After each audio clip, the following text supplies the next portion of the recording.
Good morning guys, আজকে শনিবার নতুন একটা ব্লগে আপনাদের স্বাগত। এখন বাজে সকাল 6:30। অন্যদিন সকাল 6:30টার সময় আমি জাস্ট ঘুম থেকে উঠি। আজকে বেরিয়ে পড়েছি হাতে পুজোর জন্য, বড় বাবার জন্য পুজোর জন্য তেল তিল দেখতেই পাচ্ছেন। তো এই সব নিয়ে আমি এখন বেরিয়েছি। কোথায় বেরিয়েছি? চতুর্থ দফার শপিংয়ের জন্য আমি বেরিয়ে গেছি সকাল 6টার সময়। আপনারা হয়তো ভাবছেন কুয়ে আছে যে সকাল 6:30টার সময় শপিং করতে বেরোয়।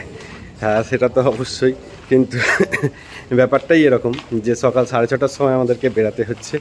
তো সাথে থাকুন, ধীরে ধীরে বুঝতে পারবেন কি হচ্ছে না হচ্ছে। তো চলুন। সকালবেলা তিল আর তেল নিয়ে বেরিয়েছিলাম বড় বাবার পুজো দিয়ে, তারপরে একবারে বেরিয়ে যাব। তো আমাকে যেতে হবে সোদপুর, তার জন্য চৌমাথার থেকে গাড়ি ধরবো। এখন 6:45 বেজে গেছে। তো চৌমাথার থেকে গিয়ে আমি গাড়ি ধরবো, ধরে আমার গন্তব্য হবে সোদপুর স্টেশন। किसी की मुस्कुराहटों पे हो निसार, किसी का दर्द मिल सके तो ले उधार, किसी के वास्ते हो तेरे दिल में प्यार, जीना इसी का नाम है। আমি সোদপুর এসে পৌঁছে গেছি, কিন্তু যে অটোটা করে এসেছি সেই ভদ্রলোক খুব ভালো একজন মানুষ ছিলেন। দেখলেন কিভাবে একজন ভ্যানালাকে সেই সাহায্য করলো নিজে থেকে। সোদপুর স্টেশনে আমাদের গাড়ি চলে এসেছে, শান্তিপুর লোকাল। হ্যাঁ, আপনারা ঠিক ধরেছেন, চৌদ্দ দফার শপিং করতে আমরা শান্তিপুর যাচ্ছি। আপনারা হয়তো এটাও ভাবছেন যে আমি বারবার আমরা বলছি কেন, আপনারা তো শুধু আমাকেই একা দেখতে পাচ্ছেন। হ্যাঁ, আমি একা নই, আরও আছে। আমরা শান্তিপুর স্টেশনে নেমে গেছি। এই গাড়িতেই আমার শাশুড়ি মা, আমার কাকি শাশুড়ি মা এবং আমার শালি তিনজন আগে থেকেই ছিল। আমি ওই সেম গাড়ি ধরে নিয়ে আমরা এখন এসে পৌঁছে গেছি শান্তিপুর স্টেশনে। এবার আমরা যাব আমাদের গন্তব্যে। শান্তিপুর স্টেশনে বসে শান্তিপুরটাকে খেয়ে নাও, তারপরে অন্য কিছু।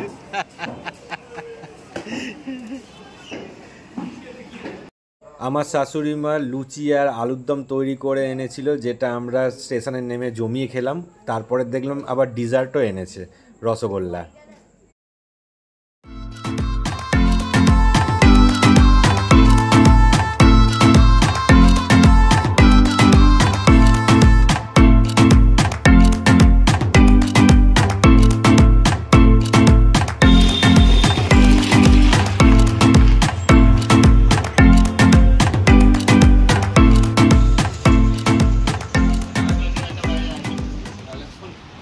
আমি ফোন করেছিলাম, আমি কালকেও ফোন করেছিলাম আপনাদের।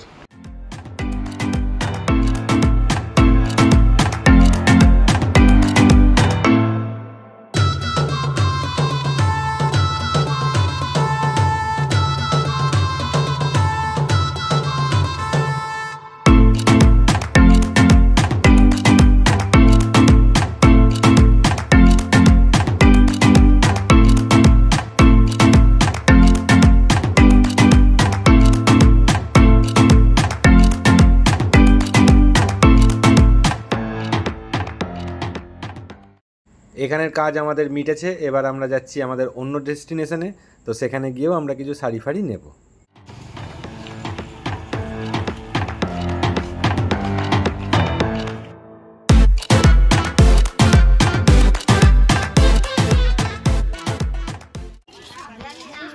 কেমন আছো?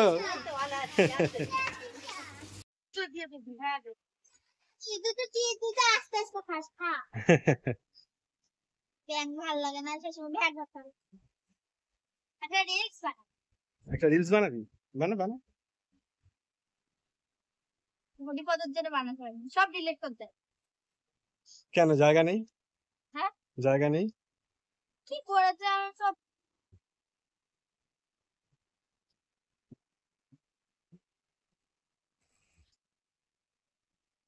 ভালো লাগে।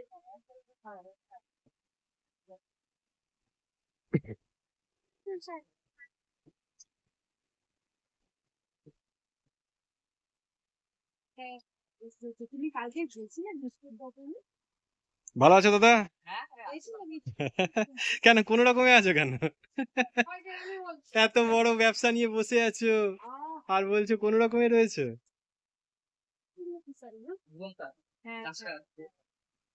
এই 1 নম্বর ব্যাগ, এই 2 নম্বর ব্যাগ, এটা একটু সাইজটা দেখিয়ে দিই। আর একটা ব্যাগ কই?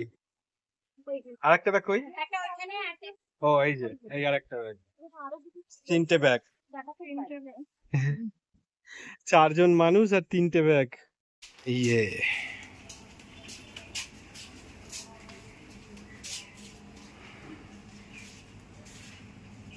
কে বনে এখানে তাঁত? দাদা দাদা, তুই পারিস না? তুইও পারিস? সাবাস। সিরিজ কাগজ কেন রে এখানে? কাপড়টার ওই কাপড় দিয়ে যেতে টান থাকে যাতে। আচ্ছা, কদিন সময় লাগে একটা শাড়ি বানাতে? 3 ঘন্টা। 3 ঘন্টা একটা হয়ে যায়? বাহ। কতটা সুতো লাগে?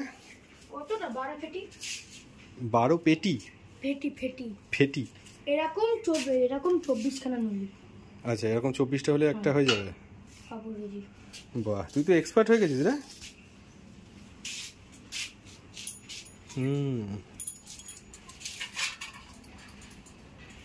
চল, খুব গরম লাগছে। টিনের ঘর, উপরে রোদ, পরে গরম হয়ে গেছে। চ পালাই। তুমি ওখানে তুমি চটি পড়েছো? না, কেমন লাগে বলো? দারুণ লাগছে। আচ্ছা, এই তোদের এই জায়গাটাকে আলুর মাঠ বলে কেন? এখানে আলু চাষ হতো তাহলে? মানে এটা মাঠের নাম আলু মাঠ। তা কেন হঠাৎ আলুর মাঠ হলো কেন? এত কিছু আছে, পটল আছে, উচ্ছে আছে, ঝিঙে আছে, আমি জানি তাহলে আলুর মাঠ হলো কেন বল? তুই জানবি না তোদের পাড়া কেন নাম আলুর মাঠ হয়ে গেল? এখানে একটা চাষ হতো, চাষের জমি ছিল। আলু চাষ হতো? আলু চাষ হতো, সবজি, বিভিন্ন রকম সবজি চাষ হতো। তাহলে সেগুলোর নাম না হয়ে আলুর মাঠ হলো কেন? আলু চাষ হতো না, সবজির মাঠ হতে পারছে। ওই মাঝে মধ্যে আলু চাষ হতো, তার জন্য আলু তখন পারিস সারা খিচুড়ির মতো লেগে খেতে। দেখি কি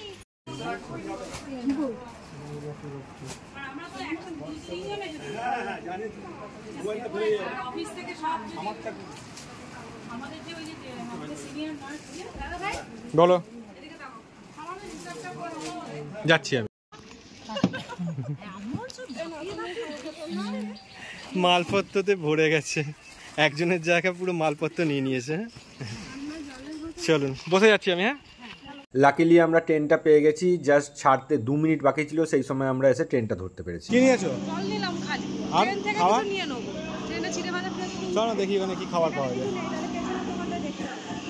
আসলে সিচুয়েশনটা এরকম হয়েছিল যে আমরা যদি লাঞ্চ করতে যেতাম তাহলে এই ট্রেনটা মিস হয়ে যেত, আবার 1.5 ঘন্টা বাদে একটা ট্রেন আছে। তো আমরা আর সেরকম কোনো রিস্ক নিলাম না, ভাবলাম যে খাওয়া দাওয়া পরে হয়ে যাবে বা ট্রেনে খেয়ে নেবো, এর ট্রেনটা ধরে নিই।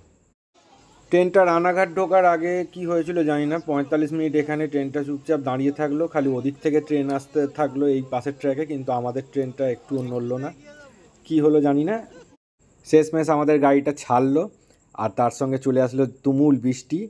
খুব সুন্দর হয়ে গেছে ওয়েদারটা, ঠান্ডা হাওয়া দিচ্ছে, খুব সুন্দর লাগছে। এরপর আমরা আমাদের পেটের রাক্ষসকে জাগিয়ে তুললাম, যা উঠলো সব খেয়ে নিলাম।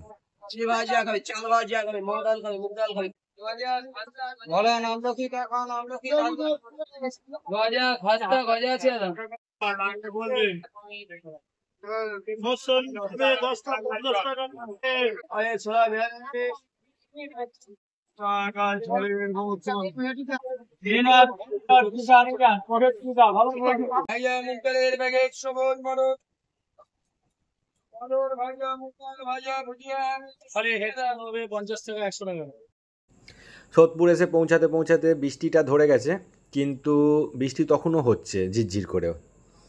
আমি সোদপুরে নেমে গেছি, নেমে গিয়ে এই ভারী ব্যাগটা একা কাঁধে তুলে এক হাতে আবার সেলফি ভিডিও করতে করতে যাচ্ছি। লোকজন আমাকেই দেখছে যে হায় রে কী অবস্থা।